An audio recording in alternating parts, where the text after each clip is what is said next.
पिछले 15-20 दिनों में देश के उत्तरी भागों में भारी बर्फबारी और कड़ाके की ठंड के चलते सुजानगढ़ व शेखावाटी क्षेत्र में शीतलहर चल रही थी। आज के तापमान को देखते हुए अचानक आया बदलाव मौसम में। हम आपको बता दें, मौसम में बदलाव आने की वजह से क्षेत्र के शेखावाटी क्षेत्र में आपको बता दें कि सुबह से ही सीकर, चूरू, झुंझुनू, सुजानगढ़ के आसपास में मौसम में तेज धूप निकलने से राहत की सांस ली आमजन ने। हम आपको बता दें, पिछले दिनों 15 दिनों से अधिक कोहरे की वजह से आसमान में घना कोहरा दिखाई दिया और तेज शीतलहर का भी असर था। लोग कहीं न कहीं घर पर रहते थे, बिस्तरों और अलाव का सहारा ही बन पड़ा था और लोग घर से बाहर ही कम निकल पाते थे ठंड की वजह से।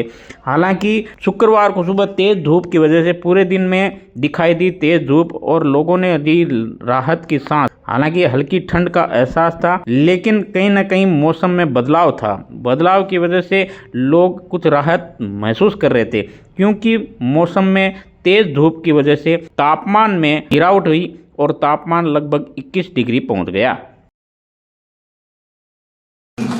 मैं आज फिर आपसे निवेदन करना चाहता हूं कि हमारे संघर्ष की जीत होगी। ये संभाग और जिले वापस रहेंगे। इनकी औकात नहीं है कि ये सीकर को संभाग खत्म कर दें और नीम का थाना को जिला बनाएं। ये पर्चियों से चलने वाले लोग हैं, मंदिरों में घूमते हैं, पर्चियों से चलते हैं। इनको कोई पूछे कि क्या इसके लिए आपको सरकार में बैठाया था, क्या इसके लिए सरकार बनाई थी? जनता ने बहुत आस और उम्मीद के साथ में इनको वोट दिए थे और सरकार बन गई। उसके बाद में हम तो चाह रहे थे कि सीकर मुख्यालय पे नगर निगम खुले, हमारा जिला का मंत्री है, लेकिन अफसोस आज सीकर संभाग ही चला गया तो नगर निगम ये क्या खोलेंगे, क्या स्वीकृत करेंगे? हमें इनसे कोई उम्मीद नहीं है, इनसे उम्मीद नहीं है, लेकिन हमें हमारी जनता के ऊपर पूरा भरोसा है कि हम इनके घुटने टिका देंगे, संभाग भी लेंगे, नगर निगम भी लेकर के रहेंगे। डोटासरा ने जो बयान दिया है कि पर्ची सरकार ने कुछ जिले और संभाग निरस्त कर दिए और भाजपा सरकार मंदिरों में घूमती रहती है, इसके ऊपर आपका क्या कहना है? देखिए, भारतीय जनता पार्टी न तो कोई पर्ची सरकार है, क्योंकि जिस प्रकार से उन्होंने जो 5 साल का जो समय जिस प्रकार से उन्होंने दिया है, आज हम दावा करते हैं कि ये चाहे डोटासरा जी हो कि कांग्रेस की सरकार या कांग्रेस के लोग अपने आप में बौखला गए हैं, क्योंकि भारतीय जनता पार्टी की सरकार माननीय भजनलाल जी के नेतृत्व में जिस प्रकार से गरीब का भला सोच रही है, जिस प्रकार से गरीब तक पहुंचने की कोशिश कर रही है। आज हम देखते हैं कि राइजिंग राजस्थान के द्वारा उद्योगपति यहाँ पर आ रहे हैं। यदि हम ये नहीं करते कि राइजिंग राजस्थान हमेशा से ये हम देखते हैं कि जिस प्रकार से आने वाला 1 साल जब पूरा लगभग 1 बजता है तो उस समय ये काम करते हैं। भजनलाल जी ने ये सबसे पहले आते ही राइजिंग राजस्थान किया गया, तो इससे हमारे युवाओं को रोजगार मिलेगा, हमारे उद्योगपतियों का काम करने का मौका मिलेगा। और मैं ये कहता हूँ कि ये जिला और संभाग हो सकता है कि किसी व्यक्ति को कैसे लगे, किसी व्यक्ति को कैसे लगे। यदि इनको जिला और संभाग बनाना था तो ये आते ही सरकार जब कांग्रेस का गठन हुआ था तो उस समय बनाते और उनको बजट देते। आज हम देखते हैं कि उनको बजट तो कुछ दिया नहीं और जाते जाते चुनाव का एक केवल और केवल लोक लुभावना वादा करके कि हमने जिला बना दिया, हमने संभाग बना दिया। तो मैं सोचता हूं कि कमेटी के आधार पर, और हो सकता है कि भजनलाल जी इसमें दोबारा कोई एक्शन ले लेंगे।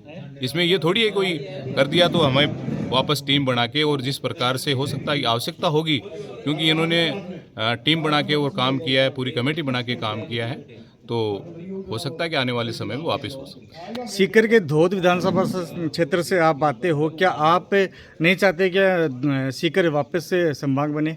नहीं, ये चाहने वाली नहीं चाहने वाली कोई बात नहीं होती है। जब तक नॉर्म्स में कोई चीज़ पूरी नहीं होती है तो वो नहीं होता है।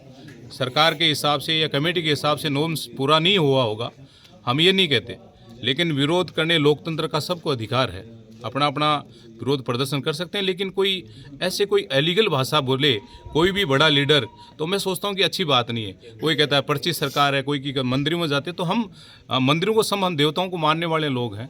पर्ची सरकार होती तो आप क्या कर रहे थे? आपकी 5 साल की सरकार में जब गहलोत जी तो अपनी कुर्सी बचाने में लग रहे थे और पायलट जी उसको कुर्सी खींच रहे थे, वो 5 साल क्या कर रहे थे? जनता का उन्होंने कोई भला किया था क्या?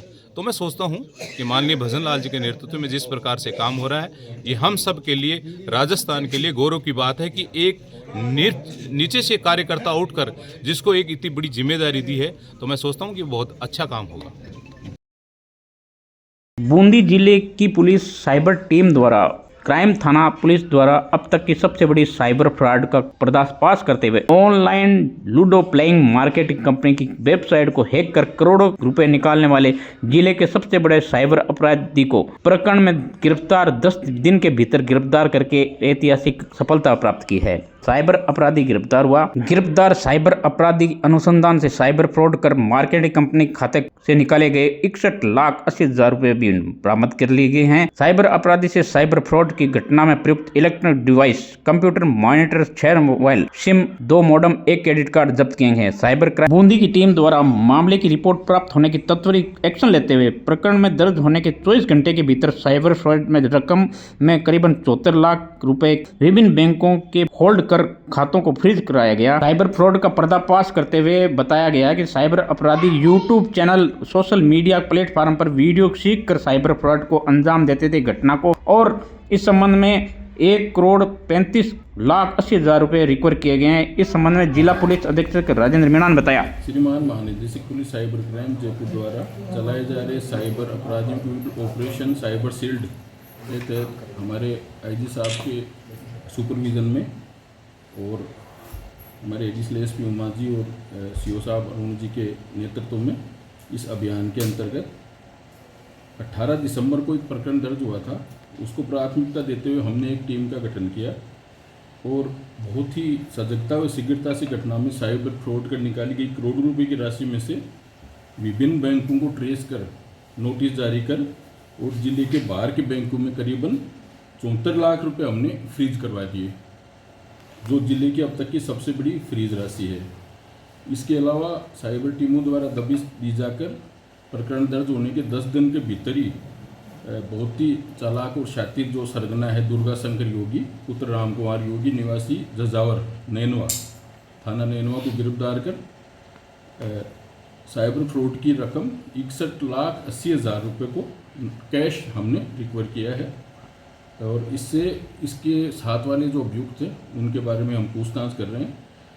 इनका तरीका वारदात ये है कि ये जो साइबर हॉटस्पॉट नैनवा, इसमें इसी थाना क्षेत्र के गांव जजावर के 33 वर्षीय नवयुवक जो है, इसने यूट्यूब चैनल व सोशल मीडिया प्लेटफॉर्म पर हैकिंग के गुर सीखकर एक ऑनलाइन मार्केट कंपनी है all in one hacks OPC की वेबसाइट ludoplayer.com में उपस्थित बग को ढूंढकर हैक कर वेबसाइट का जो विड्रॉल ऑप्शन होता है उसमें माइनस लगाकर खुद व अपने दोस्तों के खाते में 15 दिसंबर 2024 से लेकर और 17 दिसंबर 2024 तक 3 दिनों में करीब 1,73 लाख रुपयों को ऑनलाइन ट्रांजैक्शन कर और एक बहुत बड़ी रकम उनमें से विभिन्न बैंकों में चेकों एटीएम से निकाल लिए।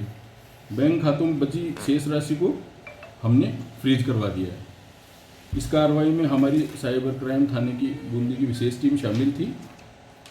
तो आगे भी कार्रवाई जारी रहेगी? आगे ऐसी कार्रवाई जारी है और हमारा जो बूंदी जिले का जो साइबर में है बहुत अच्छा काम रहा है।